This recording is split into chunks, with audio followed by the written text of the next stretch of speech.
pumzi ya Mungu, yaani ile aliyopuliza ndani yako. Hakuipulizia ile pumzi ili uwe unahema, aliiweka ili uwe inakupeleleza. Shahidi wa maisha yako ni wewe mwenyewe. Shahidi wa afya yako ni wewe mwenyewe. Shahidi wa mapito yako ni wewe mwenyewe. Kuna vitu unasingizia, lakini moyo wako unakusuta, kwa sababu pumzi ya Bwana inapeleleza kila kitu kilichomo ndani yako. Na mchana wa leo utaona watu watakavyofunguliwa tutakapoanza kuomba. Huhitaji nabii ukielewa somo hili. Huhitaji mtu kukutabiria. Unahitaji kuingia katika roho, na ile pumzi ya Mungu iliyowekwa ndani yako itaanza kujua kila kinachoendelea ndani yako. Bwana asifiwe. Bwana asifiwe. Bwana asifiwe. Muulize mwenzako, ndani yako ujambo? Unasikiaje ndani yako? Bidii ya ibada unaisikiaje? Kinachofanya umwabudu Mungu ni kile kilichotoka kwa Mungu. Haleluya, haleluya, haleluya. Kwa hiyo pumzi ya Bwana, huyu mtu wa ndani ndiye anayekusaidia, anakuwezesha kumsikia Mungu. Vinginevyo tusingekuwa tunatenga watu. Kama mtu wa ndani angekuwa imara, tusingekuwa tunasisitiza habari ya maombi, kwa sababu huyu mtu wa ndani anakuambia omba. Huyu mtu wa ndani anakuambia toa sadaka. Huyu mtu wa ndani anakuambia jitoe kwa Bwana. Sema amen. Sema amen. Sema amen. Zaburi 16 mstari wa 7. Kuna watu wana mafarakano na mtu wao wa ndani. Fanya haraka. 16 mstari wa 7 yanasema, nitamhimidi Bwana aliyenipa shauri. Nitamhimidi Bwana aliyenipa shauri. Naam, mtima wangu umenifundisha usiku. Naam, mtima wangu umenifundisha usiku. Wewe huna maisha ya kutafakari, umebeba maisha ya maamuzi. Wamenikwaza na sitaenda. Wamenikwaza nafunga virago naenda kwetu. Lakini hebu maisha usiku wako uwe usiku wa kusemezana na mtu wako wa ndani. Maana mtu wa ndani atakushauri. Kuna mahali utamwambia mbona huu mwili unaumwa, atasema vumilia. Mbona huu mwili unafanya hivi, atakwambia fanya hivi. Sema amen. Amen. Sema amen. Amen. Sema amen. Nisikilize wana wa Mungu. Msifikiri kwamba mimi niko kinyume na raha za dunia. Lakini si kila raha ya dunia inayokufaa. Kuna majira ya Roho Mtakatifu wa kushauri kwa ajili ya siku yako ya kesho. Maana siku yako ya kesho ni muhimu kuliko hii ya leo. Hatima yako kule ambako unakokwenda, unatakiwa ushauri na mtu wa ndani.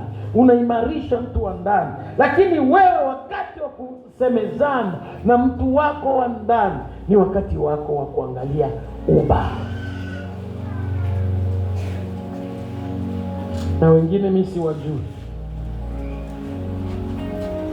Kuangalia kina Steve Nyerere, kuangalia akina Diamond, hata ufunuo wako wa uchezaji wako kwenye praise and worship na kwaya ni wa akina Diamond, sababu ndicho ambacho kimeujaza moyo wako. Anasema roho, mtima wangu hunifundisha. Sikieni kwambia, ukiwa na mawasiliano na Roho Mtakatifu, ukiwa na mawasiliano na mtu wako wa ndani, atakuamsha. Majira haya ni ya kuomba na utasimama kuomba. Mbona sisi tunasemaga na tunaimbaga, moyo wangu tulia, tulia kwa Bwana? Si ndivyo tunavyosema? Si unauambia moyo wako? Wewe moyo wako unakuambia nini ambacho ulitulia? Unashindana na mwili wako wewe mwenyewe. Kuna wakati mwili mtu wako wa ndani anakuambia hebu nenda kwenye maombi ya siku 3. Unasema nikiaka hapa watoto watakula nini? Umefika mahali unausikilizie mwili wako kuliko mtu wako wa ndani. Aliyekuambia una vidonda vya tumbo ni nani? Ni mtu wako wa ndani au ni mwili wako? Bwana asifiwe. Imarisha kinga zako za kiroho. Msikilize mtu wa ndani anasema nini. Hakuna ujinga katika kumsikiliza mtu wa ndani. Bwana asifiwe. Lakini namba 3, sema tunaweza kuendelea kidogo. Namba 2, mtu wako wa ndani ndiye anayekupa uwezo na nguvu ya kustahimili na kuvumilia mambo.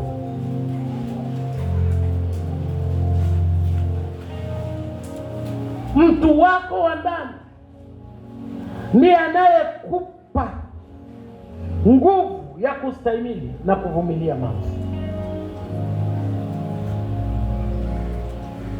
Ndiye anayeweza kukuambia pamoja na changamoto za ndoa yangu, bado Mungu anaweza kufanya. Nitasimama kuiombea ndoa yangu, nitasimama kuombea familia yangu.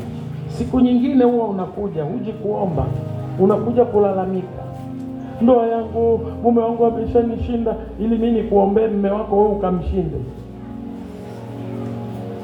Ndoa sio mashindano. Ndoa ni amani. Na ndoa ni kibali. Ukiona ndoa yako haina amani, ujue huna kibali kwa mwenzako. Anza kuomba kibali. Na kibali hakilazimishwi, kinakuja kwa maombi.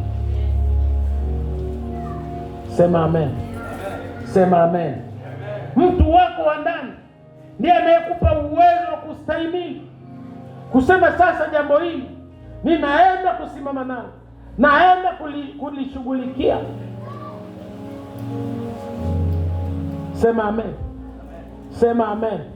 Mnakubaliana na mtu wa ndani, hili jambo litaendelea hivi mpaka lini?